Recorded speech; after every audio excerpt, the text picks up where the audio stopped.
मंत्री पंकजा मुंडे यांची सकाळी जी आहे ते सभा होणार होती, मात्र त्यांच्या हेलिकॉप्टरची तांत्रिक बिघाड असल्यामुळे ते आता थोडी सभा जी आहे ते लेट होणार आहे। या दरम्यान बोलण्यासाठी सकाळपासून जे थांबलेले या ठिकाणचे कार्यकर्ते मंडळी आहेत ते माझ्या सोबत आहेत। जवळपास पाहायला गेलं तर किनगावच्या मुख्य मार्गावर देखील मोठ्या प्रमाणामध्ये कार्यकर्ते थांबलेत। ज्या ठिकाणी हेलिपॅड बनवलंय त्याही ठिकाणी कार्यकर्ते जे आहेत ते पंकजा मुंडे यांची वाट पाहून आहेत। मात्र ही माहिती समजल्याच्या नंतर कार्यकर्ते माझ्यासोबत आहेत। काय नेमकं आता तांत्रिक बिघाडीमुळे हेलिकॉप्टरच्या ते वेळेवर येऊ शकणार नाही। हेलिकॉप्टरच्या तांत्रिक बिघाड झाल्यामुळं आता ताईंना फोन झाला। ताईंनी सांगितलं या सभेला ताई निश्चित येणार आहेत, परंतु ताई म्हणल्या 1-1.5 तास लेट होणार आहे। या सभेला ताई निश्चित इथं येऊन पोहोचणार आहेत।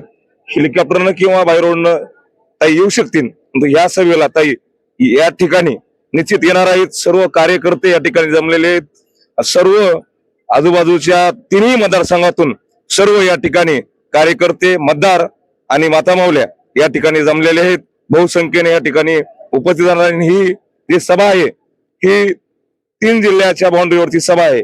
इकडं परभणी आहे, इकडं लातूर आहे आणि इकडं बीड आहे। याच्यामुळं या ठिकाणी सर्व बहुसंख्येने मतदार आणि मातामावल्या या ठिकाणी उपस्थित राहणार आहेत। खरं तर हेलिकॉप्टरची तांत्रिक बिघाड म्हणलं की काल झालेला अपघात पवारांचा, मात्र कुठंतरी एक वेगळं मनाला वाटण्यासारखी ही गोष्ट आहे का नाही? निश्चितच वेगळी मनाला लावावं लागण्यासारखी गोष्ट आहे। मी आता चर्चा केली हेलिकॉप्टरची बिघाड झाल्यानंतर मला असं वाटलं, कारण ताईकडे बघत असताना लोकनेते गोपीनाथरावजी मुंडे ताईंना तुमचा काही निरोप वगैरे असणार आहे का? असणार आहे। काय काय सांगणार ताईंना?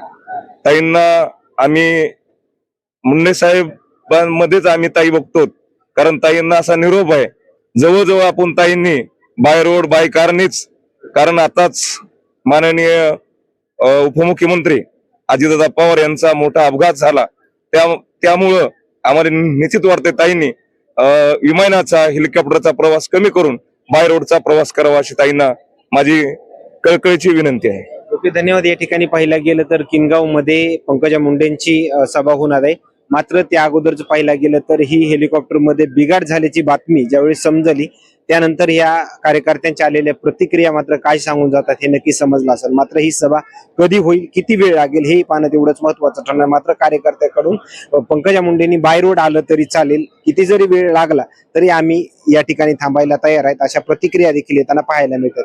कॅमेरामॅन सोबत सूरज बिडिया, किनगाव।